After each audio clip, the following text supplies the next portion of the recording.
You cannot wage a war without rumors, without media, without propaganda. Any military planner that plans for a war, if he doesn't put media propaganda on top of his agenda, he's a bad military.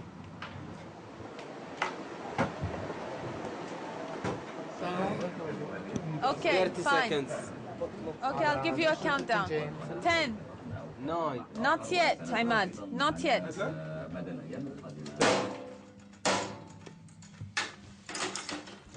Yalla, 10. 9. 8. 7. 6 5 4 3. 2. 1. Q. Go. My fellow citizens, the United Nations Security Council has not lived up to its responsibilities, so we will rise to ours. Saddam Hussein and his sons must leave Iraq within 48 hours. Their refusal to do so will result in military conflict, commenced at a time of our choosing. For their own safety, all foreign nationals, including journalists and inspectors, should leave Iraq immediately. Many Iraqis can hear me tonight in a translated broadcast, and I have a message for them. If we must begin a military campaign, it will be directed against the lawless men who rule your country, and not against you. Your fate will depend on your actions, and it will be no defense to say, I was just following orders. It is too late for Saddam Hussein to remain in power. We will tear down the apparatus of terror, and we will help you to build a new Iraq that is prosperous and free. I mean, I've never, ever in my life I thought I would live to see this. Ever. مستر بوش بيتكلم عن سلام. طب ايه سلام مثلا في ناس هتموت وناس هتنضرب من فوق وناس هينزل عليها قنابل.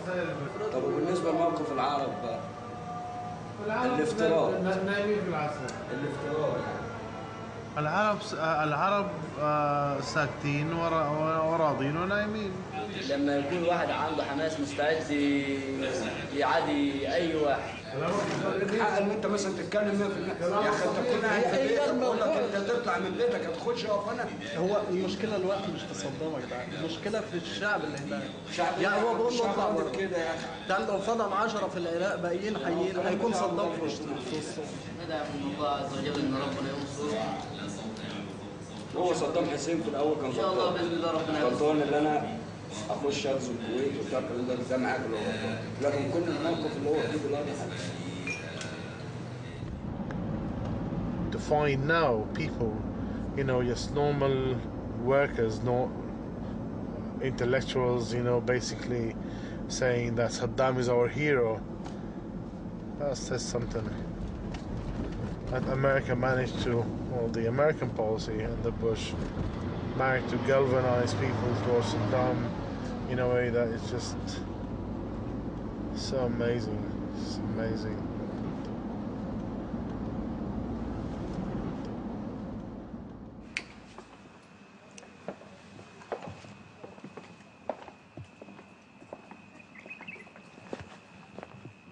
My own feeling is that the message of Al Jazeera is, first of all, educational, to educate the Arab masses on something called democracy, respect of the other opinion,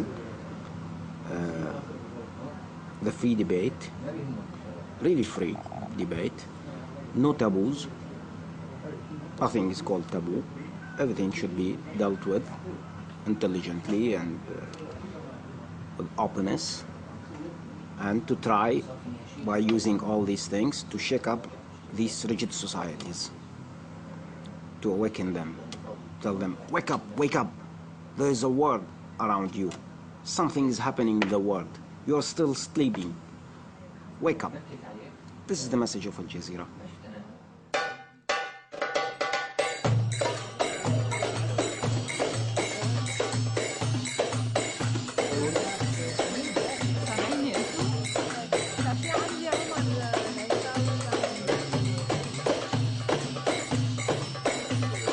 لأي مقاومة ضد نوع من أنواع البث. حمام. Mix Q.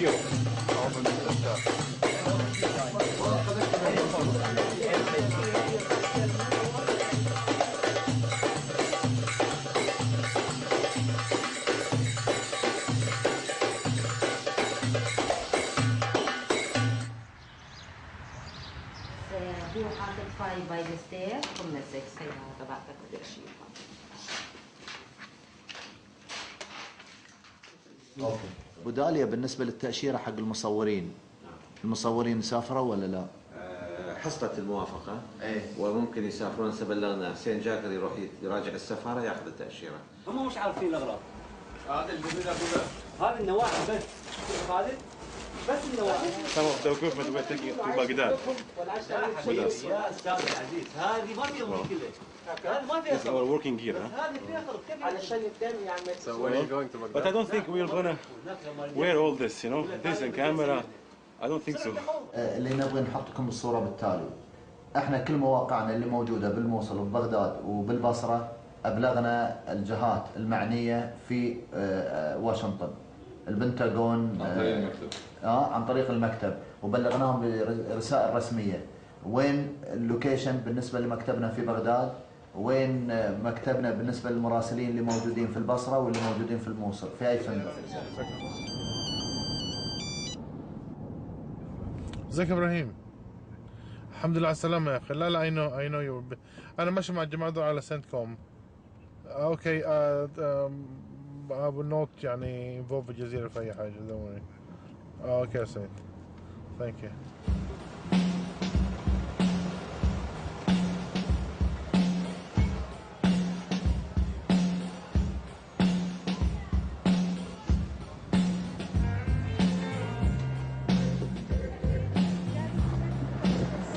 عليكم السلام، كيف حالك؟ شلونك؟ الحمد لله. ان شاء الله. السلام عليكم. صوريني انا خليك من النجم.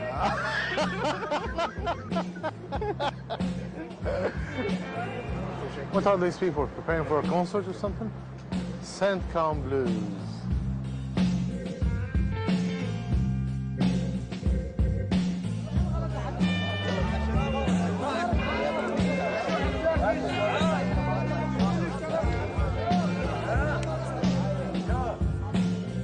We've seen some movement of Republican forces south. We've been saying that for about a week now.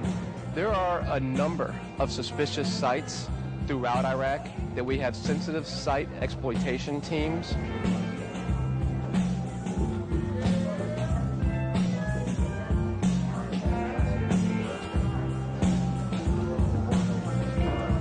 I tried the cards if you tell me that.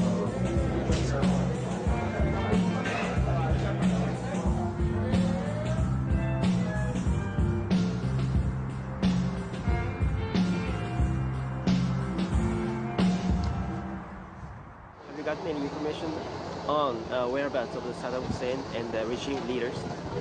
I don't have specific information on where Saddam Hussein is. If I did, we'd go find him there right now. But I can tell you it's about more than one man. It's about more than 55 men. I mean, it's about the 23 million people of Iraq and bringing them freedom. And that's what we're really here to do. Hi, how are you? Josh Rushing.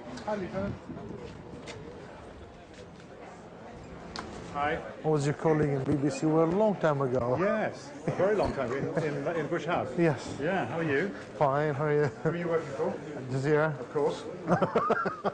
Why, of course? The BBC eventually works for Al Jazeera. Well. شكرا الله يسلمك الله يخليك الحمد لله. Hi, Bill.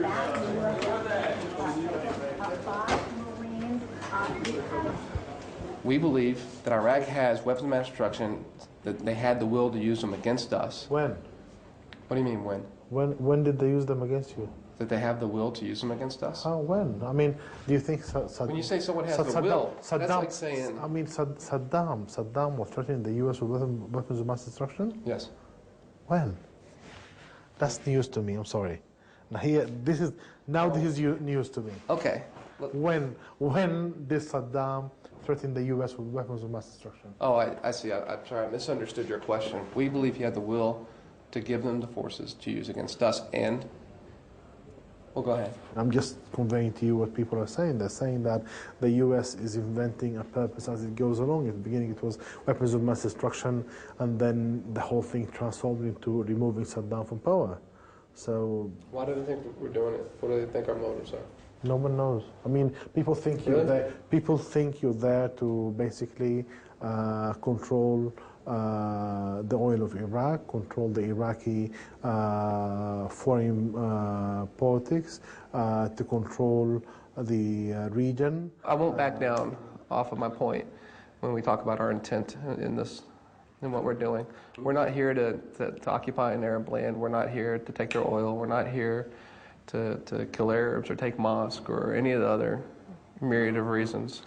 The American media were hijacked by some people within the administration so as to be used as a leverage for inducing some fears within the American public. Every time he used to elevate the level of danger from yellow to orange to violet or purple, I don't know what, okay, so as to make the Americans always feel that they are under siege and there's a threat, and this threat was represented by Saddam Hussein and Iraq. This guy could develop weapons of mass destruction and give them to Osama bin Laden to attack us. So when a polling institute comes to you, do you feel threatened? You want to say, yes, of course I feel threatened. Do you know that this threat comes from a guy called Saddam Hussein? Huh? Is it? So nuke him.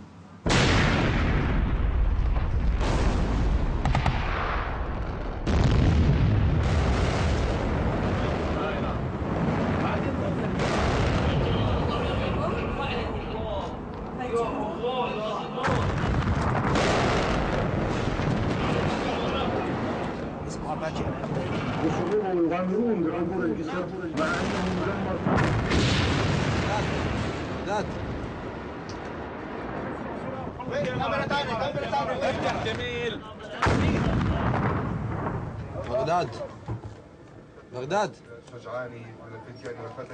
بغداد بغداد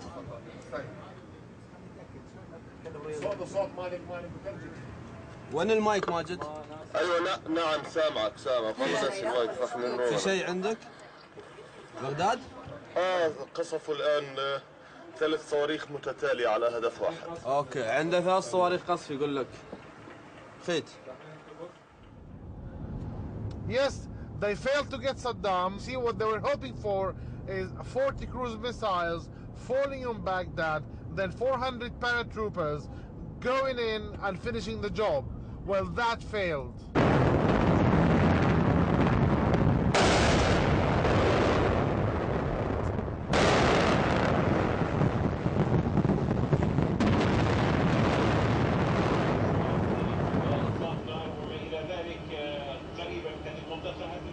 They bombed this place in northern Iraq. Smashed Pulverized. Dead bodies in mass. I mean, why? We got the pictures and we show them. We'll show the but pictures. we give. Of course, we'll get grief from the Americans for showing these pictures because we'll just will be inciting rebellion and will be basically instigating anti-American sentiments. I mean, I'm sorry. They can't have their cake and eat it. I mean, yeah, okay, you are the most powerful nation on earth. I agree. You can defeat everybody. I agree. You can crush everybody. I agree. But don't ask us to love it as well.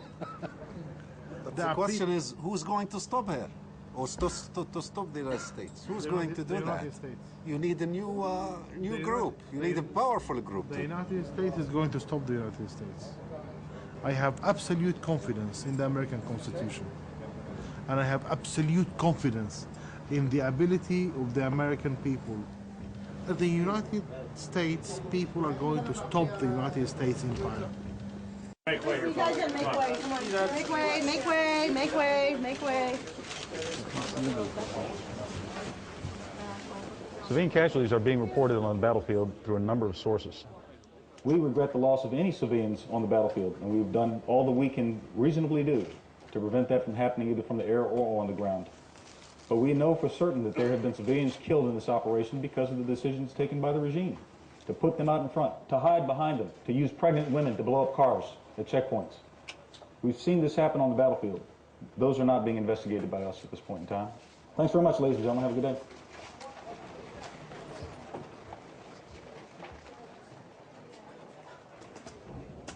Here is command headquarters, which you call, what's your little phrase? Central Command? Yeah, CENTCOM. don't you have a little short version of it? CENTCOM News Desk. CENTCOM, right, okay. Is our office Central. CENTCOM? Huh? Say it? CENTCOM is CENTCOM. CENT, yeah, it sounds too much like sitcom. You gotta be careful. CENTCOM, with U.S. Army and State Department spokesman, right?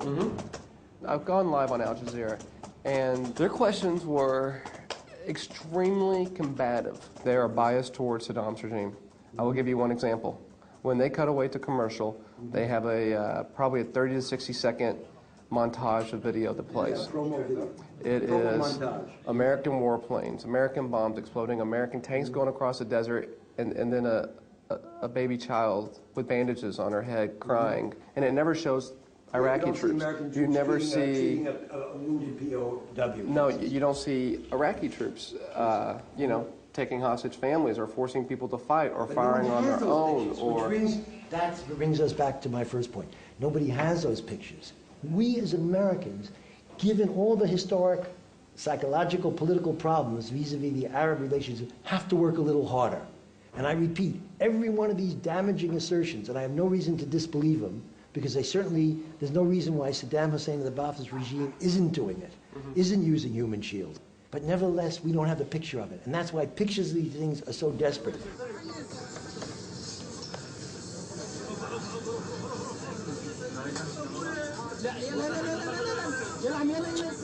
That child was basically another Iraqi weapon of mass destruction.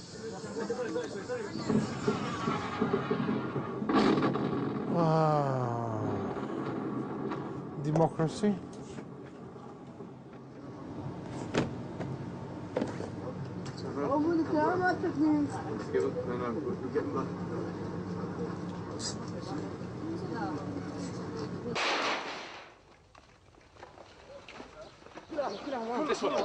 This one, get in there. Get on the fucking floor! Get on the fucking floor! Get on the fucking floor! Food here! Face fucking front! I used to do it, we're going to kill us the outside. Face the fucking front! Who's doing it?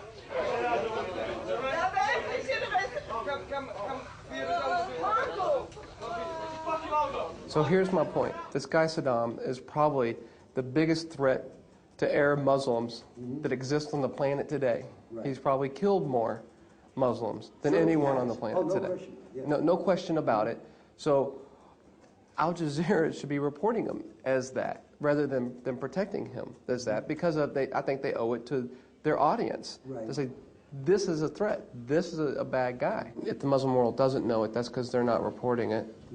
I think they're that ubiquitous in the Muslim world. These people, the whole world, but particularly Arabs, when we always empathize with our own, have been watching Israeli troops, especially in the last year, crashing into civilian districts, in Gaza, in the West Bank.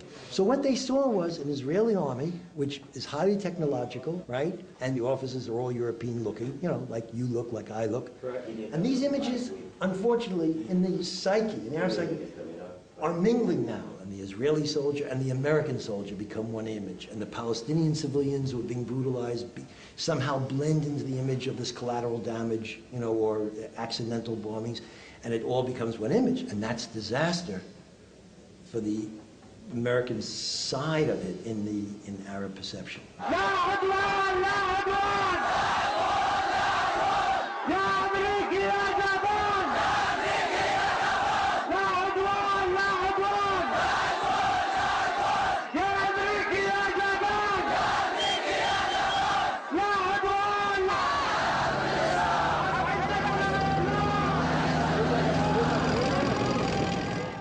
تفضل يا بوش.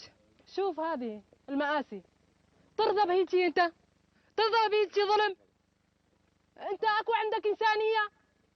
اذا عندك انسانية تقدر تشوف طفلة وهي تصيح ماما بابا؟ وين الانسانية؟ وين الضمير؟ وين الله؟ We know that Al Jazeera has a pattern of playing propaganda over and over and over again. What they do is when there's a bomb goes down, they grab some children and some women and pretend that the bomb hit the women and the children. And it seems to me that it's up to all of us to try to tell the truth, to say what we know, to say what we don't know, and recognize that we're dealing with people that are perfectly willing to lie to the world to attempt to further their case. And to the extent people lie, ultimately they are caught lying and they lose their credibility. And one would think it wouldn't take very long for that to happen dealing with people like this. Thank you.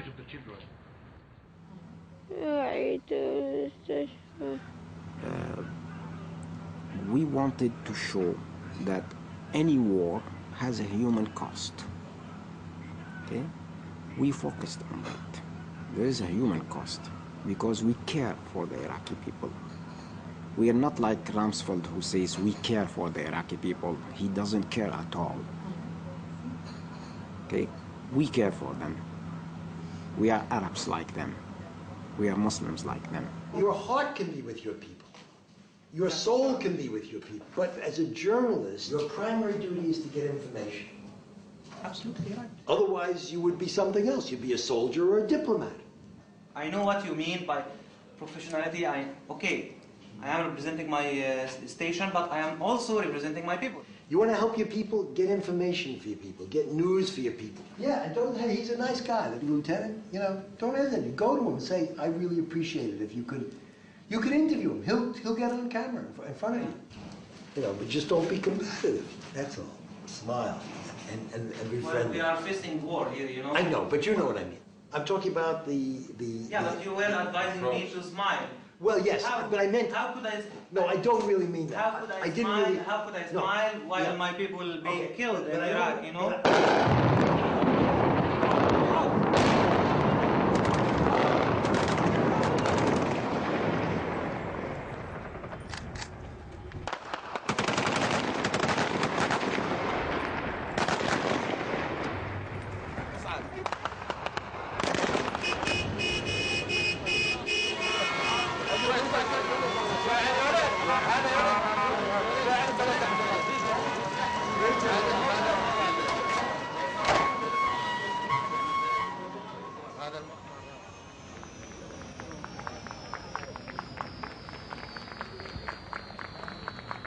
I was told early this morning that perhaps our troops were captured, and if there is somebody captured, I expect those people to be treated humanely.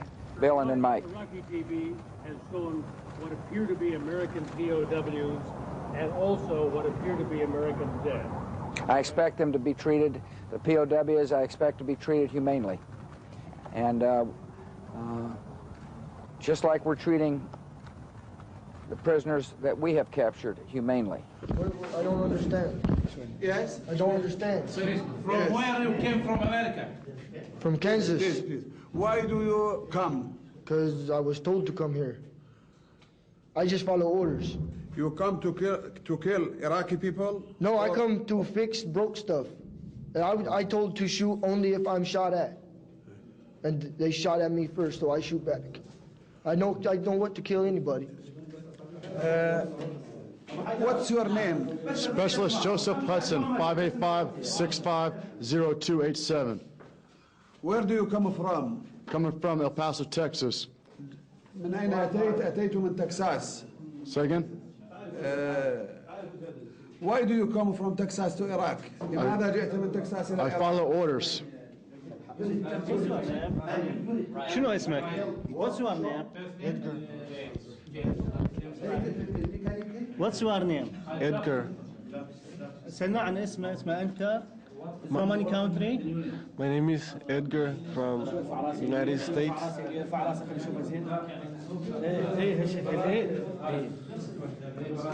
My name is Edgar from the United States. What's your name?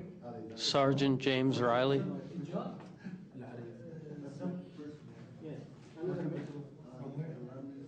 Where do you come from? Texas. You come from Texas? Yes. How old are you? 30.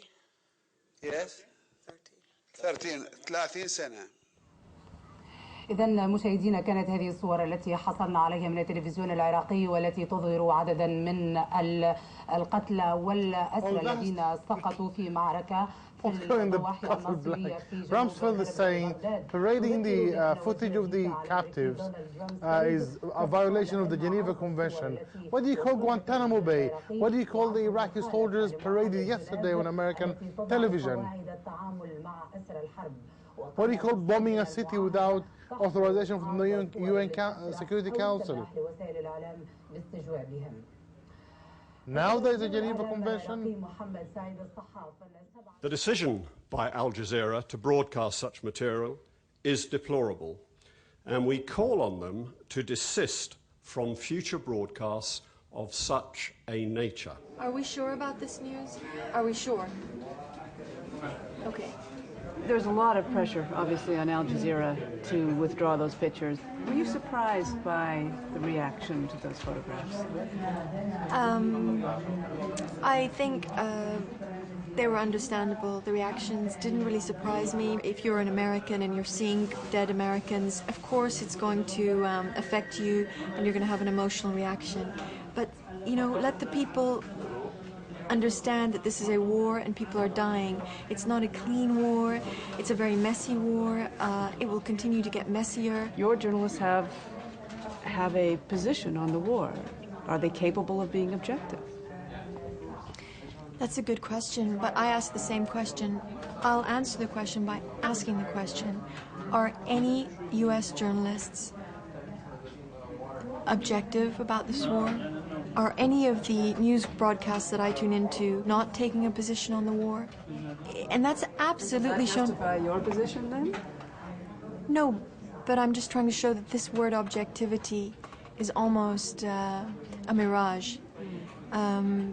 You know, if you're in the States, I mean, the amount of rage directed against us because we showed soldiers who had died in combat or in an ambush. They were soldiers who had died in a war zone.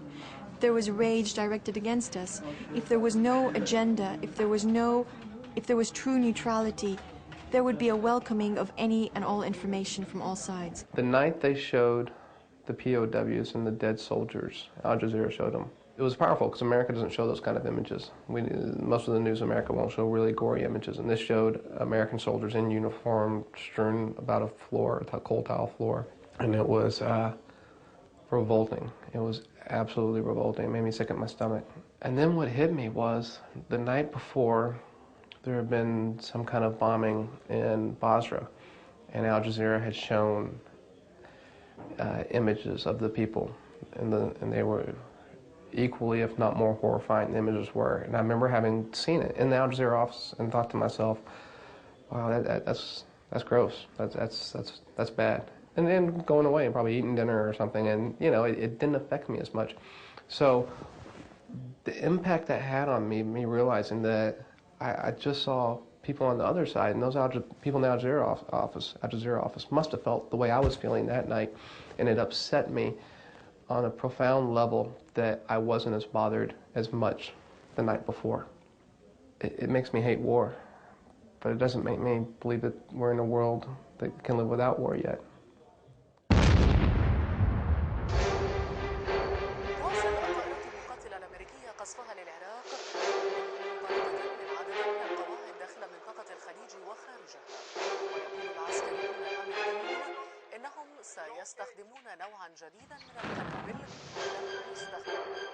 Day by day, the Iraqi people are closer to freedom. وأنا ألوم الجزيرة مرة أخرى إنها تسوق للأمريكان قبل أن تتأكد. الحين الحرب هذه هتكلف 100 مليار دولار، من فين حيجيبوا ثمنها؟ هنا ليش السعودية والكويت والإمارات كلهم فاتحين خزائن؟ العراق. نعم. عايزين يسرقوا العراق. ما ياخذوه والله، واحنا بينا نفس. والله ما ياخذوه، احنا بينا نفس، بيجوز يسيطروا المدن بس يستمروا مثل افغانستان قدروا يستمروا. بعدين اخي النفط وانابيب بسهوله تدميرها، كل ما يبنوها نحرقها، كل ما يبنوها نحرقها، ما يراد لك. القيادات العسكريه تعطي الاخبار لوكالات الانباء، وهذولاك بيبثوها على اساس اخبارهم، انا وانت نستخدمها على نستلمها على اساس اخبار اعلاميه محايده موثوقه. هي اخبار دعائيه. العسكر نفسه فبيقول انه سيطرنا على جسر على نهر دجله، لا يوجد في دجله من العماره الى بغداد لا يوجد الا جسر واحد اسمه جسر الكوت، وهذا جسر الكوت هو بنفس الخبر، وبدأت القوات تقصف مدينة الكوت بالزحف نحوها. طيب إذا أنت لسه ما وصلت تزحف نحوها، شلون أخذت الجسر؟ الكلام طبعا هذا إذا أستاذ عبد الجبار أنا أجيب الجرافيك بروديوسر نحاول نعمل تلخيص للجزء ده. نعم. يبقى على الهواء. نعم. يبقى أفضل شيء.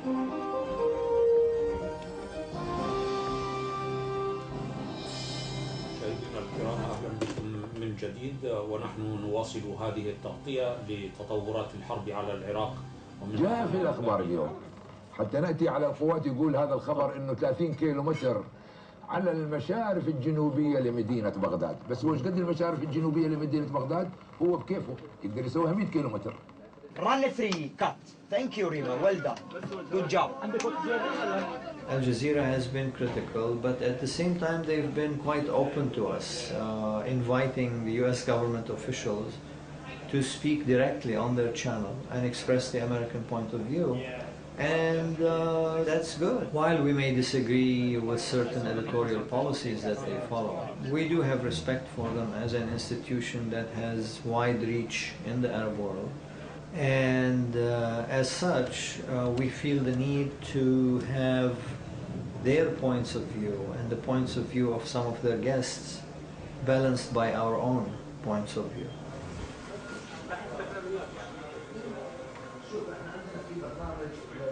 حاليا أنا شعور شخصي بإيش بيحصل بالعالم العربي اليوم، نوعا ما بعمل تشبيه مع اللي حصل بعد حرب 67 وعملية كيف الصدمة اجت عند الناس، انه كيف حصل يعني بعد اول 3-4 ايام الاعلام الرسمي المصري سوري والصحافه تقول لك كم اسقطنا 100 طائره اليوم و50 دبابه واذ بعد 4 ايام اسرائيل من بسيناء واسرائيل برام الله واسرائيل بالقدس. كان في صدمه عند الناس من اول الحرب هذه، وانتم تقولوا لنا the heroic resistance يعني المقاومة البطلة والهذا، والأمريكيين أخطأوا حساباتهم وحتستمر العملية شهور، يعني وكأنه الإعلام العربي اشتغل بعواطفه وبإيش كان بيريد يحصل.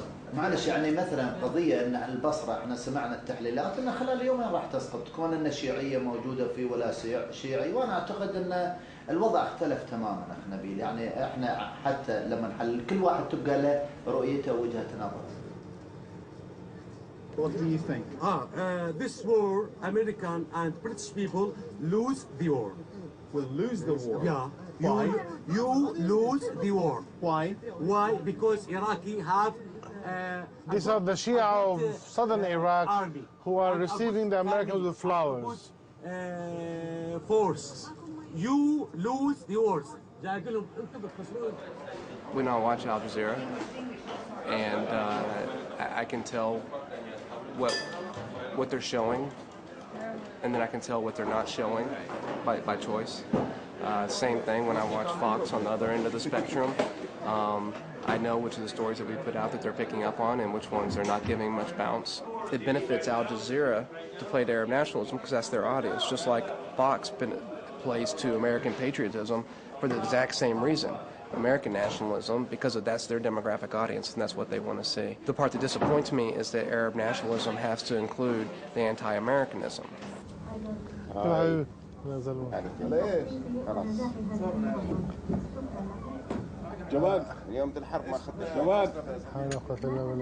The Israelis and the United States are trying to change everything in this area in order to suit the presence of Israel in it. You know? See, the problem with the Middle East, everything is an Israeli conspiracy. Everything.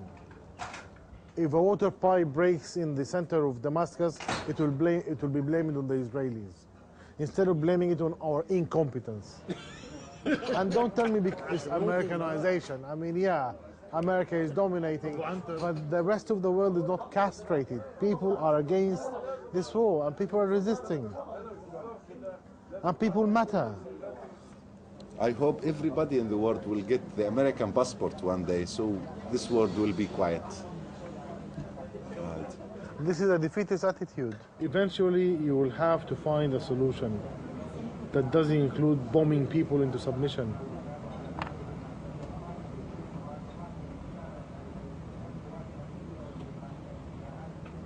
Democratize or I will shoot you. It just doesn't work this way.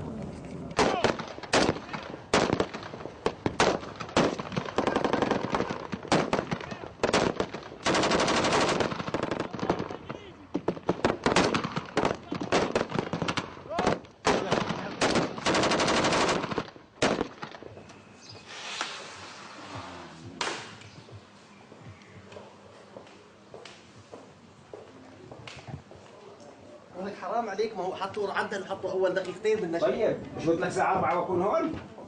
4 صارت 4. شو اسمه؟ جيفري ستانسبرغ. شو؟ جيفري ستانسبرغ. ستانبرغ. جيفري ستانبرغ. اعطيني اسمه اوريو. جيفري ستانبرغ. غني مسؤول عن نهاية العصر الأمريكي في العراق وفي المنطقة. Jeffrey Steinberg. Jeffrey Steinberg. And we have from Washington, Mr. Jeffrey Steinberg, the political analyst. Mr. Steinberg, you say that the Americans want to stay militarily in Iraq. وأن هذا الوضع الموجود في العراق حاليا يرضي كثيرا البنتاغون، وفي بعض أوساط البيت الأبيض أيضا ترضى عنه، ويريدون أن تصبح الولايات المتحدة إمبراطورية جديدة، وأن يكون هدفهم هو الاحتلال العسكري والهيمنة العسكرية على منطقة الخليج من أجل السيطرة على احتياطات النفط في المنطقة. Mr. Jeffrey Steinberg from Washington, thank you very much for being with us live on our program.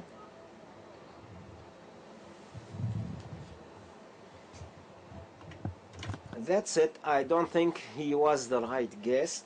I have to talk to our interview producer to tell him that this was a very bad choice.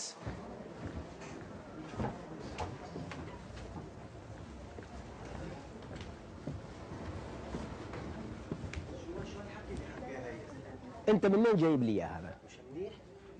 هذا خرائي يا زلمه، ما بصير هذا. شو هذا؟ واحد متطرف قاعد بيحكي على ضد امريكا؟ ضد امريكا. بلد يصطفل. مش هون القضيه، احنا ما قلنا انه هو بيحكي عن بلده وما بيحكي عن بلده. بحلل يصطفل، بحلل الزلمه. هذا مش تحليل، هذا تخريف اللي بيحكيه.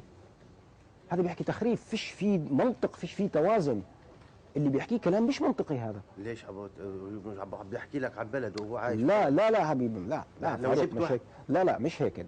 لو عندك برنامج منبر الجزيرة جيبه يحكي، هذا رأيه مزبوط، بس مش محلل سياسي في نشرة أخبار. في نشرة الأخبار بدها واحد متزن عقلاني، يعني بدك تجيب واحد يحلل ما له وما عليه. هذا أعطانا وجهة نظر واحدة بس. Business as usual. Iraq and then Iraq and then Iraq. But between us, if I'm offered a job with Fox, I will take it.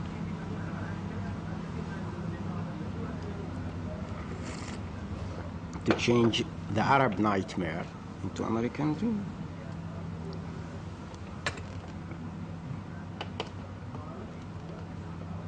I still have that dream.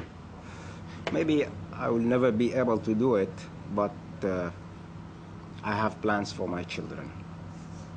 When they finish their high school, I will send them to America to study there. I will pay for their study, and they will stay there.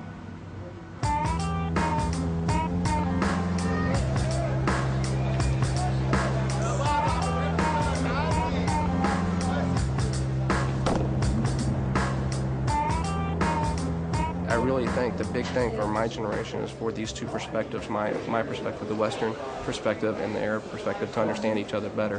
It's our responsibility to reach out and try to understand their perspective, and I hope they feel the same way, that they need to reach out and understand our perspective, because truly the two worlds are colliding at a rapid rate right now. Al Jazeera, they've got the best food. Best food, Al Jazeera. They're also the nicest guys. I'm so thankful because I'm not a girl. You know why? Because I'd fall in love with him directly. All right, Johnny. All right. It's so kind. Oscar. Shukran. That's embarrassing. I've met so many great Arabs since I've been here, and I've been trying to learn Arabic, and they've been helping me. It's really been fun. You're welcome to come see us in our workspace if you like. Very small. I respected Al Jazeera in the sense that, I mean, they were certainly doing something that had never been done in the Arab world, and they were reaching a lot of viewers, and they were ruffling a lot of feathers, which is, you know, a great part of journalism. It's a large part of what Al Jazeera is struggling with is how, when there isn't a sort of a long tradition of being independent and being able to say anything you want in any one of these sort of kingdoms, how do you establish that now? We've got, 200 years of being able to build on that in our country, and I think that helps journalism. Good afternoon, ladies and gentlemen. Coalition governments have identified a list of key regime leaders who must be pursued and brought to justice. This list has been provided to coalition forces on the ground in several forms to ease identification when contact does occur. And this deck of cards is one example of what we provide to soldiers and Marines out in the field, with the faces of the individuals and what their role is. Go back here, please.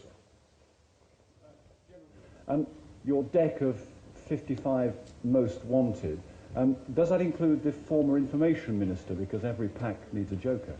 Well said, Jim. Well said. I was wondering if we can get copies of these cards as a part of the press pack that we never got at the media center here. Thank you. Okay. Card packs are focused to go elsewhere, and we don't have enough to distribute here, but we can certainly make them available for you to look at if you'd like to do that. Ladies and gentlemen, thanks very much.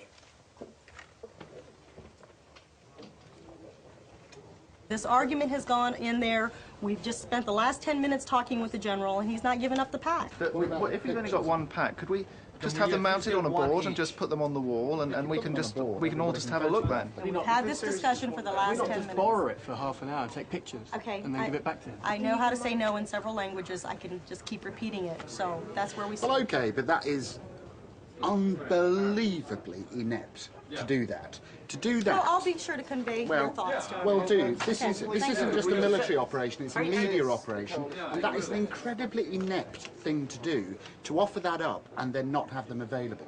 It is unbelievably inept. You feel that you're more important. No, it's not more important. It's the fact that if No, you just said it was more important, and it's not. Right now, we've got a border I'm sorry, prosecute. madam. It's the common most sense to have important 2 packs, isn't it? You put one on a wall. I mean, it's common thing. sense. The next time I run a war, I'll remember. Can we not? He's gone with this pack of cards. He won't give them up. We're not here to give coverage to the press. We're here to liberate the people of Iraq. So although you may not be seeing a blow-by-blow account of what's happening, rest assured we're on our mission and we're completing our goals. Not even allowed to touch them or see them again. All right, bye. They wanted to know if I had the deck of cards, or if I could get them. Sure. If I had them, I wouldn't be sitting here talking to you. No, I mean, that thing at the press conference today, he holds up his deck of cards. These are the 55 members of the regime that we want dead or alive. Gone. All right, we'll do this. Sources, specifically how they think that General Brooks mentioned right out of the gate today, evidence, as you mentioned, that senior Iraqi... Could I have them for an hour? He said no. Now, they've shown us the cards by holding them up in the briefing, but beyond that are not really willing to release them just quite yet.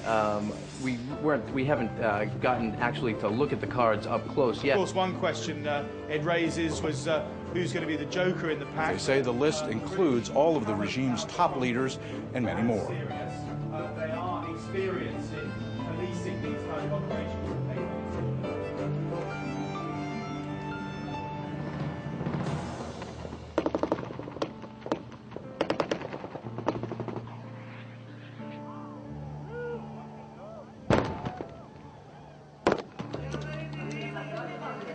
مساعد سوق الشيوخ. عطنا استن بالنايل، قول لي الصيغه. راح اعطيك هذول صور وردت للتو. تشينج. واحده عادي.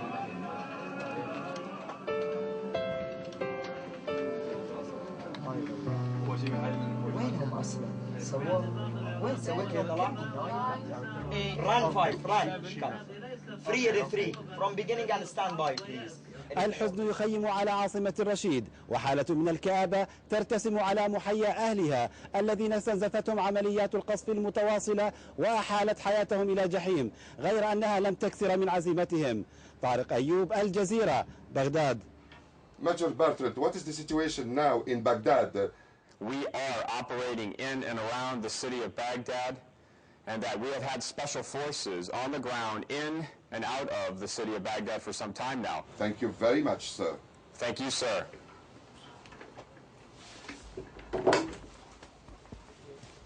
التي أقيمت في الشوارع في وقت مبكر. بغداد تعيش ليلها ونهارها على أصوات القصف الجوي. Hey babe. Hi. How are you? Fine. So what about these pictures of tanks going into Baghdad and people waving and smiling then? What's all that about? Tanks entering Baghdad and people waving. Yeah. That's part of the propaganda war because according to the BBC in Al Jazeera, there are no tanks inside Baghdad. That's bullshit. Gosh. Okay, when do you finish your shift today? 9 o'clock. 9 o'clock tonight. Oh. Okay, Bubby.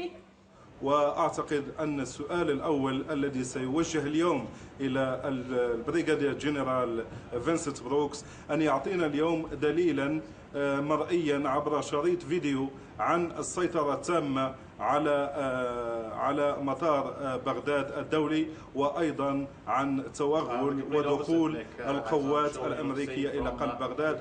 Salam. Hey. How are you?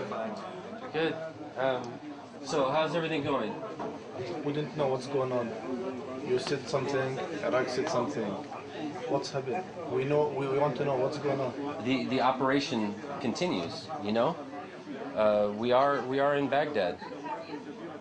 And so, you know, when we want to What's meaning exactly in Baghdad? Right now I can't point out on a map because that would let you know where everybody is, but we'll see at the press conference. Did they tell you what would be at this press conference today? They did. They came by. Okay. It's Jessica Lynch. Jessica Lynch, the rescue mission. You remember the girl that we rescued? Yes. They're going to tell you more about her today. But we need to have more details on what's going on in Baghdad. Yes, that's the most important. I know. He will try to do his best. Jessica is.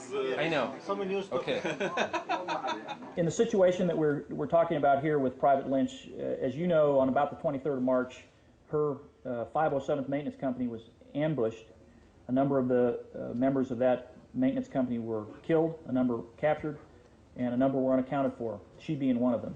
I was a bit upset that they spent so much time giving us, all of the minute by minute, this happened, she said this, we said that, this was our objective, and on a day when you have forces going into Baghdad, it wasn't part of the regular briefing.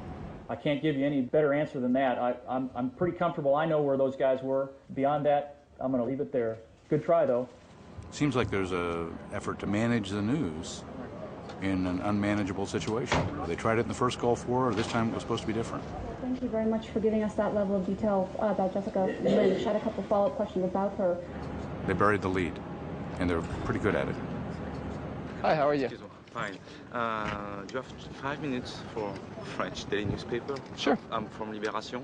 You're from what? Libération. Libération. You felt like it lacked context? Yes, there were no context at all. Well, I got to tell you, this was a struggle for us because the last thing you want to do is broadcast to the world, which includes your enemy, exactly where your troops are, exactly what they're doing, or exactly when they'll be there and what they plan on doing. So it was a real challenge for us at this level. We wanted to give a strategic overview, a mosaic of what was going on out there. But we found if we did it too well, there was so much information coming out from the battlefield. If we tied it all together too well, it was a perfect intelligence report for anybody watching on the other side. So we wanted to put out as much information as we could here without putting our troops at risk. Yankee Doodle went to town, riding there on Sunday. Found some people living there, killed them all by Monday. Okay, let's see these liberating nice guys.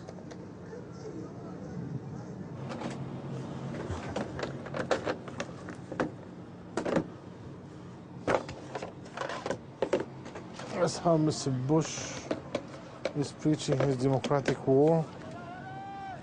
يعني هل حرية بوش وديمقراطية الشعب العربي والإسلامي والأجنبي ديمقراطيته أنا أروح أشتريها ب6 أنفار؟ أنا ما أريد هاي الحرية، ما أريد هاي الديمقراطية، وأخويا وأطفاله راحوا من عندي، وهذا اللي ترونه ها من الدماء والجروح واللي الدمار اللي صاب داري. هذا بالضبط ما على الأرجح ما ينتويه أو ما أراده من أشعله هذا الانفجار، أن يزرعوا الفتنة والانقسام بين المحررين الأمريكيين والشعب العراقي. وإني لا أظن from Silesia, Lieutenant Rushing, thank you very much. Lieutenant Rushing. I was very happy because we kept him like this for 15 minutes. It's our way to torture people. In my office, we say it all the time on the other side of the wall there, no spin, don't spin it. And we catch ourselves doing it. I catch myself doing it, taking an event and spinning it so strongly in one light that, that I have to pull back and say, well, wait a second. That's not what I'm here to do.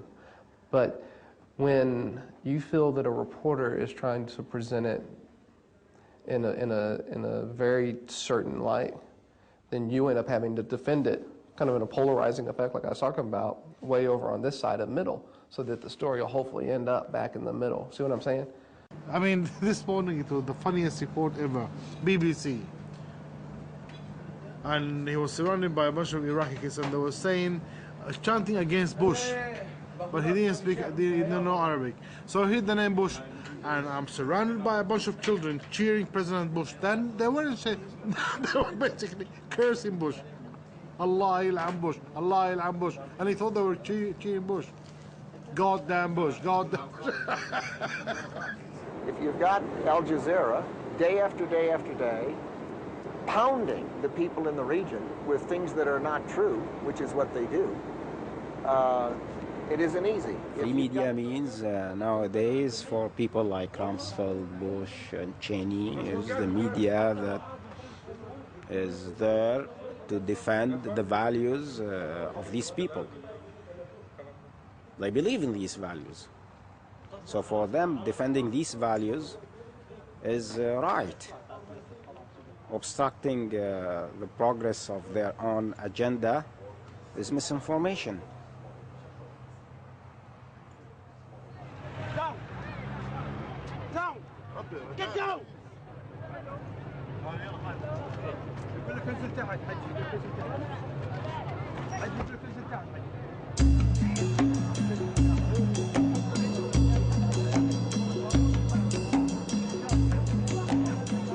All these images, who's going to miss all of this?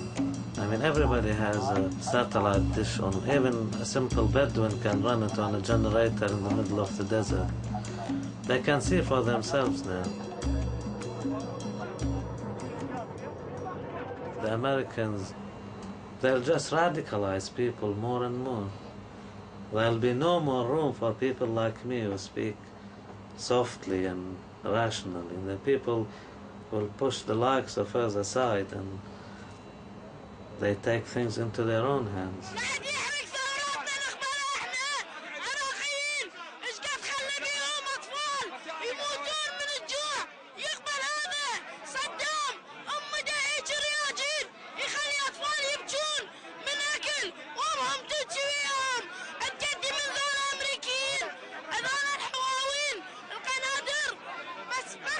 حتى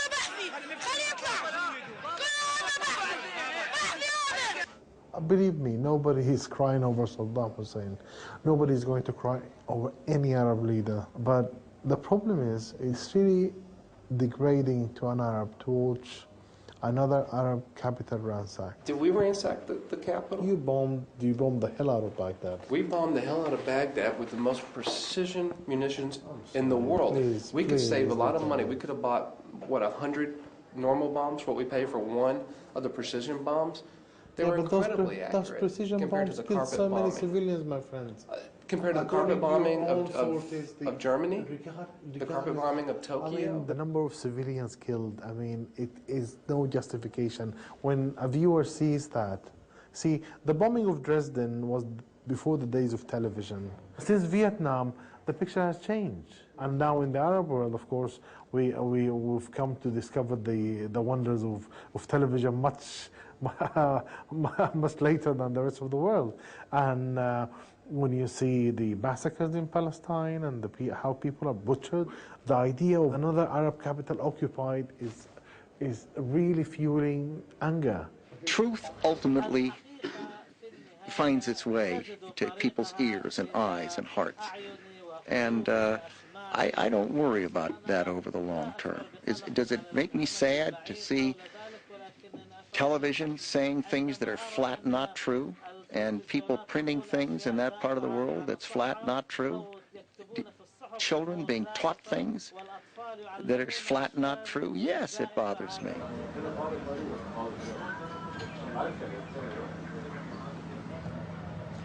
Rumsfeld called this incitement. I call it true journalism. The only true journalism in the world. Nothing else.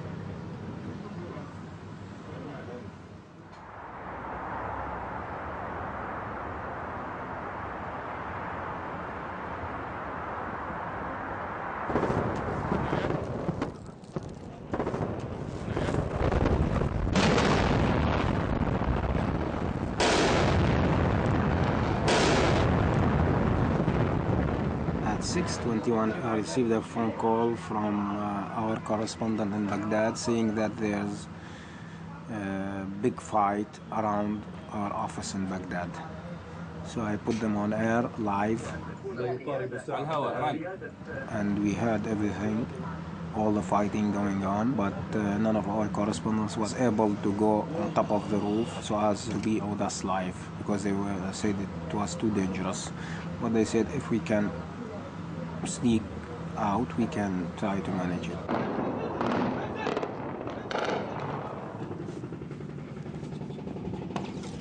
At 6:47, the camera that was filming got stuck with the picture of Tariq Ayoub on the roof.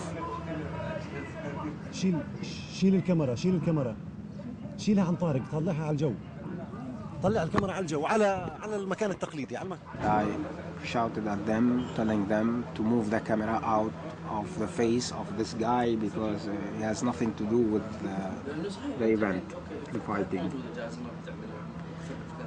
And they moved the camera.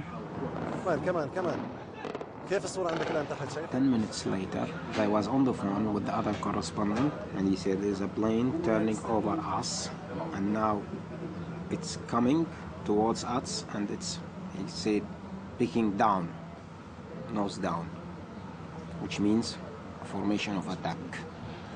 And the American plane came and launched the missiles against our office. And the explosion killed Tariq Ayoub. When you announce that one of your staff was hurt, you expect phone calls from the families of all these reporters and cameramen. We received only one phone call from the wife of Tariq Ayoub saying, "What happened to Tariq?" We told her, "We didn't say it's Tariq." She said, "I know, my heart tells me it's Tariq, and something happened to him."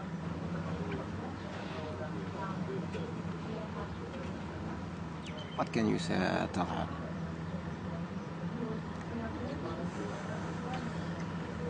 So was a hell of a morning. Everybody was crying. Then you can see their tears coming in, except me. I managed to stay firm and not to cry because it's too easy. For me, that was a crime that should be avenged, or at least investigated. Jim, as you can well imagine, with 200 journalists inside this room and the military standing at the podium, the question of the day was about 3 incidents. The strike against Al Jazeera in the very early hours of the morning, followed by a strike against Abu Dhabi television, followed by the shot that was fired at the Palestine Hotel. These were questions that were repeated several times, different variations, but basically the same answer from the military, that the battlefield is a dangerous place. The only nearly safe position is of the embedded reporters with coalition troops. Asked about what could journalists do to surrender, whether they should put white sheets out of the rooms or whatever, they said basically that you shouldn't be in this location. The run-up to this war, the Pentagon repeatedly warned journalists that they should not be in Baghdad because precisely this kind of thing would arise. Now, some might argue, some cynics might argue, that they simply didn't want us there watching while a particularly bloody episode at the end of this war unfolded. What's a journalist's take on what happened in Baghdad today?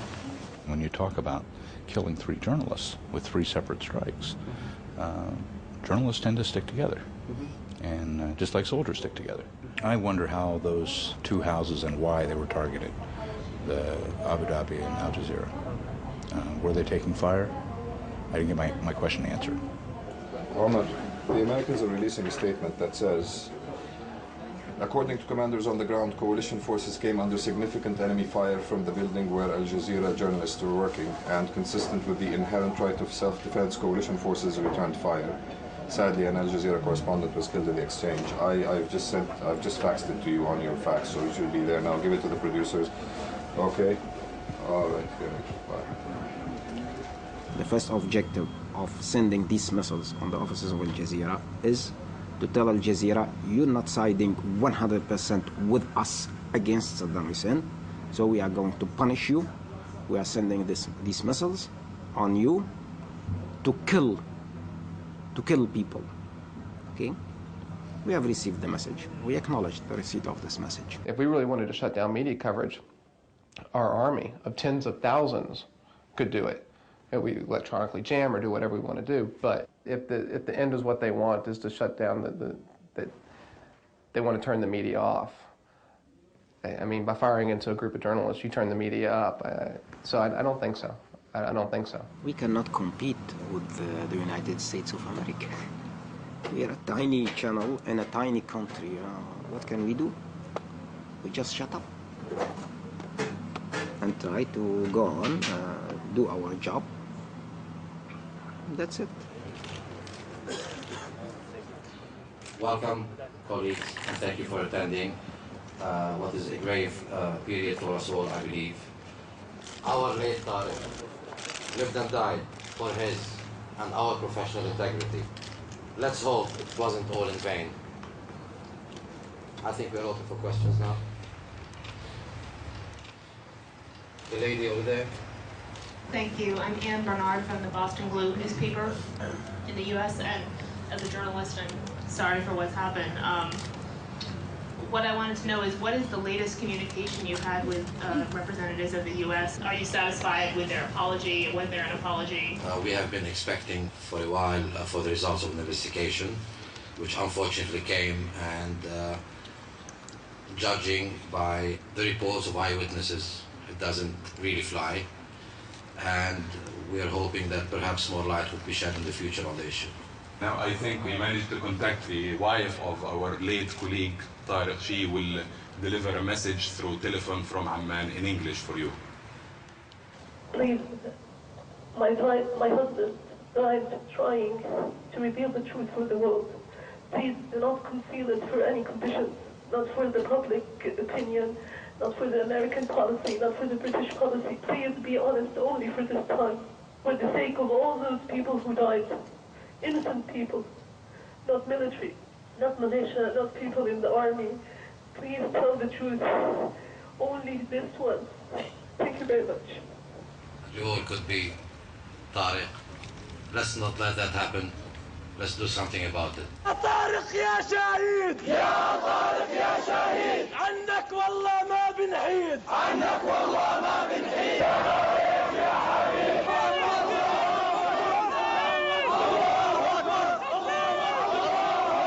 الله يرضى عليك يا طارق مع السلامة يا طارق مع السلامة وحد الله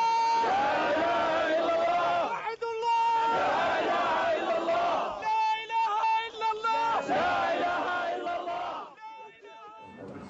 الله يسلمك يا اخي الواحد يحس بامان. شلونك؟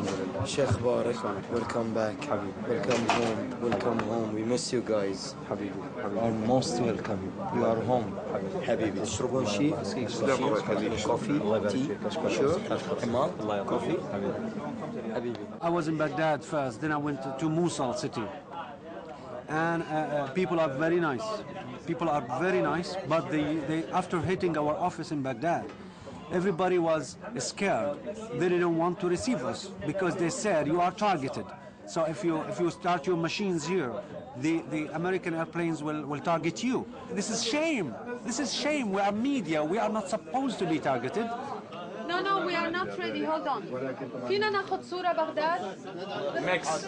وائل، فينا ناخذ في انفجارات في بغداد بس مش مبينة عندي. Okay, you can go to the next item. I don't have any correspondence from Baghdad right now. Okay, let me just bring you up to date. The Americans are deploying all around me. We just heard a large tank round go up, but let's go over here and talk to the guys unfolding the stars and stripes. What's your name, mate? What's your name? Miguel Jimenez. Good to see you. Get that flag going.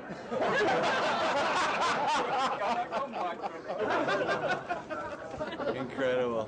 So let's join us going down here now. We're not quite joining, but we're still... Talk to us geographically, what are we looking at? Whereabouts is this? What does it actually mean, this point where the coalition troops... Well, this is one of the main squares in Baghdad. It's a kind of focal point. So I suppose for the British viewers, it's kind of like Trafalgar Square. Is that a statue of Saddam? I can see this. Okay, right.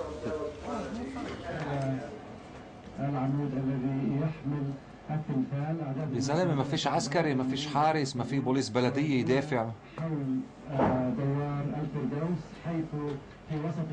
يا حرام. وين اختفوا العسكر؟ انه نعمل بحالنا هيك يعني مهما كان هلا بيكرهوا للنظام او مش طايقينه او شيء، بس انه عيب علينا نعمل هيك بحالنا قدام العالم قدام. للأسف ما زال الناس يتقاطعون كيف أداء الحقيقة بسيطة. I still can't believe it. It's, I don't know what to say really. I can't. It's for us. It's really shocking how quickly the regime fell. Where is the Republican Guard? Where is the Iraqi army? There must be somewhere. They couldn't have just vanished. A lot of young men and women who died to make this moment happen, guys. Yes. A lot of reporters, too. Good morning, Katie. I am here with the Director of Strategic Communications for United States Central Command. What are the most striking images that you've seen so far? Well, I think the most striking images are anytime you see women, children, and men in Iraq celebrate. These are good images. It's important images, and clearly they're happy. They're almost liberated, if not fully liberated. You look at these pictures, and you have to stop and take a second and remember those Americans and UK soldiers and others who have died to make these moments happen. Thank you very much for your insights this morning. Katie, back to you. Wasn't that powerful? You just think all the folks that died to make those moments happen. It's amazing.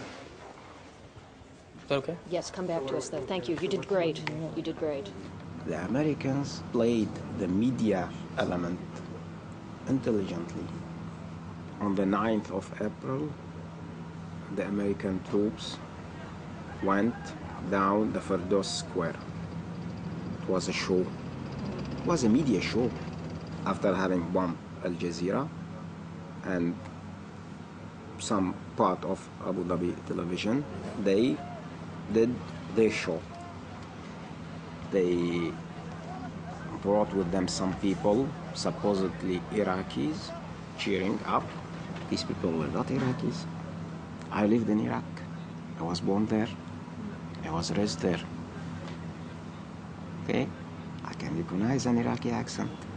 For me, the most telling part was when the American soldier hung the American flag over Saddam's head. I think somebody must have told him, don't be that obvious. We didn't tell you to do this. Put it down. There's not a sense of celebration, it's a sense of relief. They're seeing Saddam Hussein disappearing. That makes them feel like a big burden is taken off their shoulders, but they're not welcoming the Americans as true liberators. It was a very clever idea what they did, of course. They did it on purpose. They knew they were coming to the square where all the journalists were, where everybody was going to be live and was going to forget everything else that they had done. They were going to forget 24 hours what had happened. They were going to forget all the civilian casualties. They were going to forget everything. All that was going to be remembered was the statue. And I bet you they brought in these teenage guys who like broke the statue, put it down. They brought them in with them. Because if you notice, they're all sort of the same age, no women, and they all went in, and it was the same people on the square. You couldn't see more people gathering from the houses around. No one came down to the street to see what was happening because people are scared. And these people who came in, how come one of them had the flag of Iraq before 1991 in his pocket? Has he just been waiting there for 10 years with a flag on that square? I don't think so. But this is not something that the US media would talk about. The show was meant for the international media. Here we are in Baghdad. The war is finished.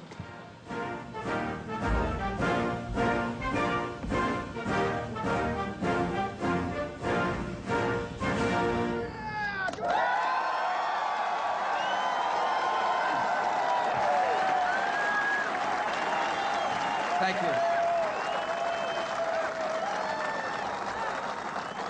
Major combat operations in Iraq have ended. In the Battle of Iraq, the United States and our allies have prevailed. The regime of Saddam Hussein has passed into history.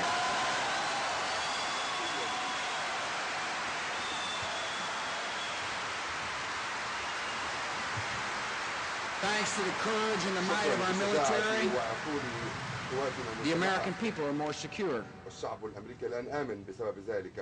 Thanks to the courage and might of our military, the Iraqi people are now free. Now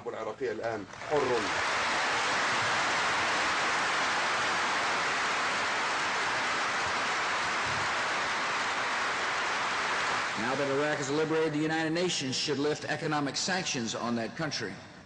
The whole war actually is like an American movie. You know the end. You know who's the hero. You know the bad guys. They're going to die. But you still watch because you want to know how it's going to happen and what weapons they're going to use to do it. So, I mean, we lost Tariq. I still can't believe that. You know, I still cannot sort of get it through. And then we lost Baghdad. And then what are we going to lose next?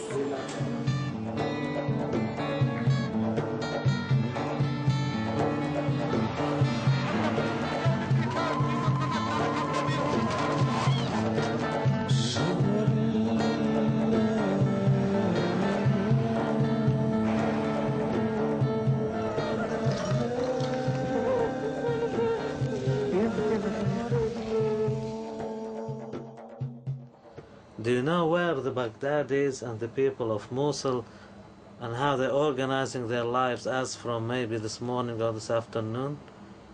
From mosques now.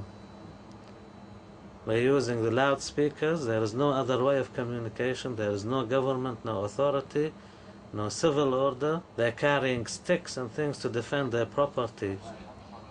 I mean, these people, I see, these are all Peshmerga. Look at them. They are the Kurds. They're the ones who helped the Americans throughout this campaign. They're walking out with sackfuls of money. And you know why they are ripping them to pieces? Because in the Kurdish areas they use the old version of the Iraqi dinar. This is meaningless. That's why they... We're in the middle of anarchy. Bart, I want you to find out what it was, that stuff that they were throwing in the air, whether that was like their old currency. Hilarious. It's almost like The Price is Right. Looting was done by Iraqis. That's the bottom line. And so it was really done under the noses of the Iraqi population. I mean, the question is who did the looting. I think that's also another issue. Well, according to Brooks, I mean, that answer today was just ridiculous. He suggested that Iraqis were somehow supposed to be responsible for preventing the looting at that time, which you say is still during intense combat operations. How some person with a conscience was supposed to stop a bunch of riled-up looters from going into the museum, I don't know. I mean, you needed a tank there and guys with guns to stop it. The nation deserves some responsibility. How?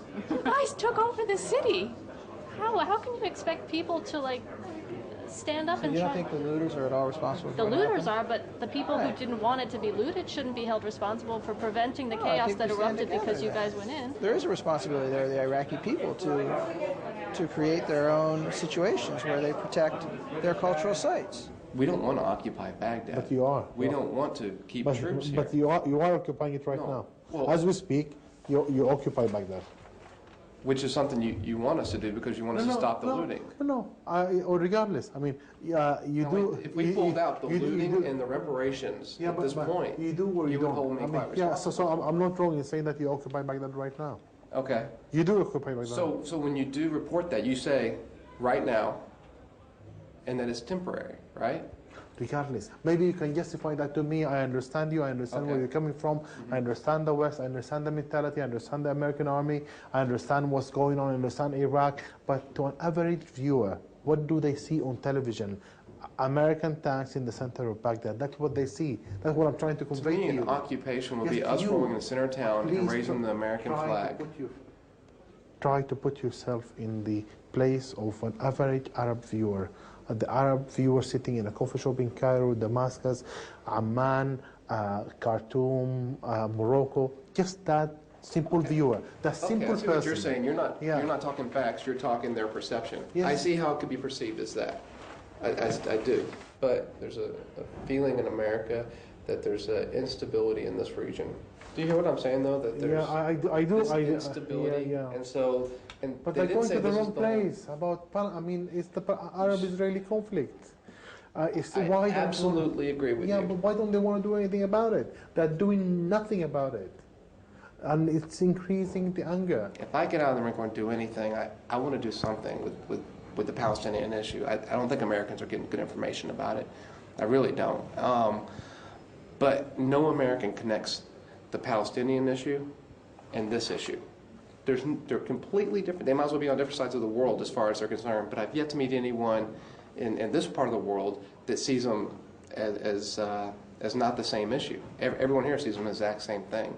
Misunderstanding is running across the board.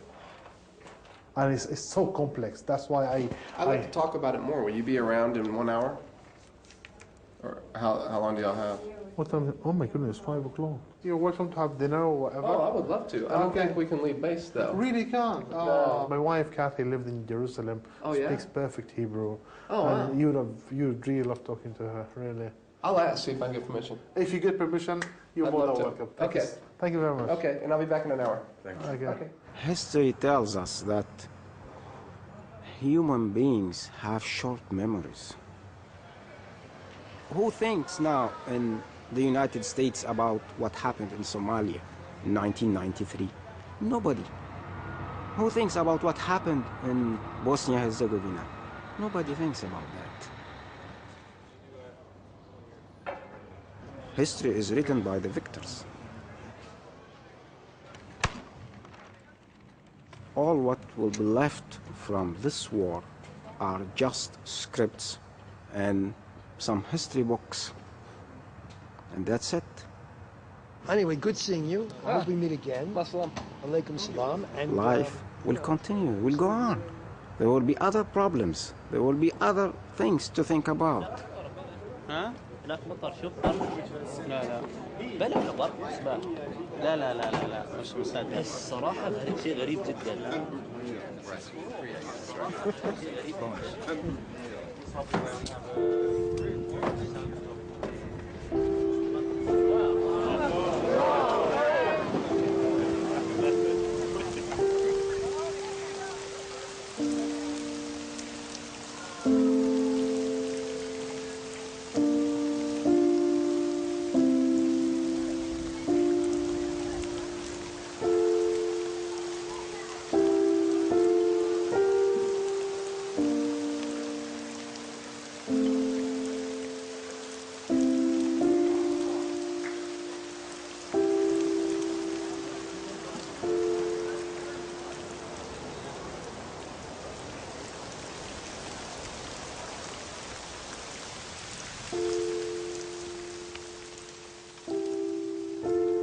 There is one single thing that will be left.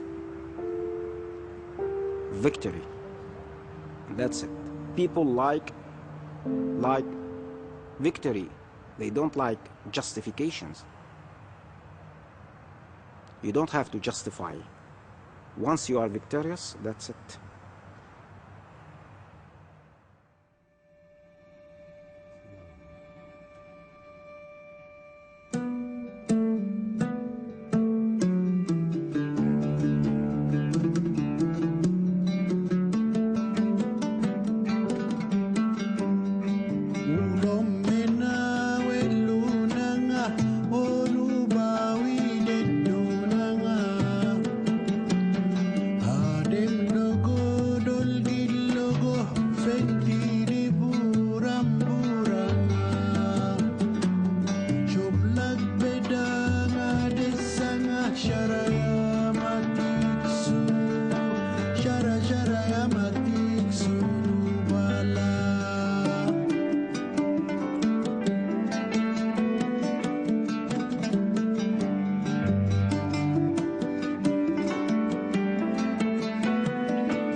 Shut up.